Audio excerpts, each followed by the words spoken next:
Yeah, there you are, Alex. Alex, are you in Dripping Springs right now? What's the situation? That's exactly right. We just pulled into Dripping Springs here just a few minutes ago, and Jim, you're absolutely right. We heard about some apartment complexes that were being flooded and were forcing evacuations. We didn't even get there. As soon as we pulled into Dripping Springs and started to take our turn, we looked to our right, and this is what we saw. You can see cars that are fully submerged in this parking lot. You could see about a dozen or so cars with water all the way up to the wheel wells.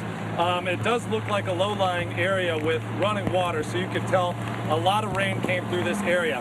Now the lights are still on in some of those cars, which tells me at one point, you know, someone had to jump out of there before it got too late. The good news is there's no emergency vehicles responding to any of these cars right now, so that tells me at least that people have made it out. But you can just goes to show just how high the water has risen, at least in this one area.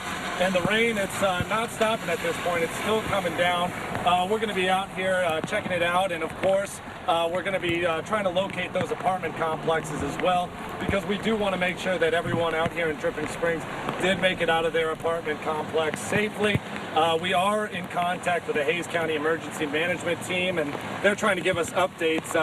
No word yet on exactly where they stand right now or where the worst parts are, but we have seen videos of flash flooding here in Dripping Springs, and obviously it didn't take us very long to find some very, very high water, high enough to get into the wheel wells and force people to get out of their cars. Maybe you just saw that lightning strike too, all the way in the distance. So a lot of activity still going on here in Dripping Springs, and of course we'll be sure to keep you updated out here in Hays County for as long as this weather holds up. Alex, send it back to you, Jim. Yeah, Alex, that is an incredible shot behind you. Let me take another look at what's going on behind you. Is that just a drainage ditch? Is that a street? Is that a creek? What is that moving water that we're seeing?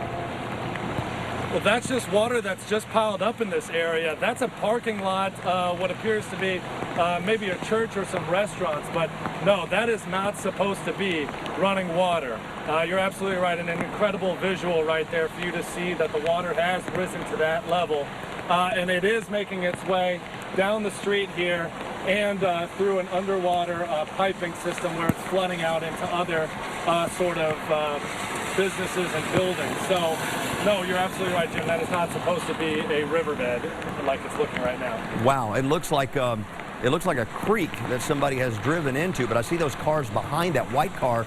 It looks like they're just in a parking lot. Yeah, absolutely right.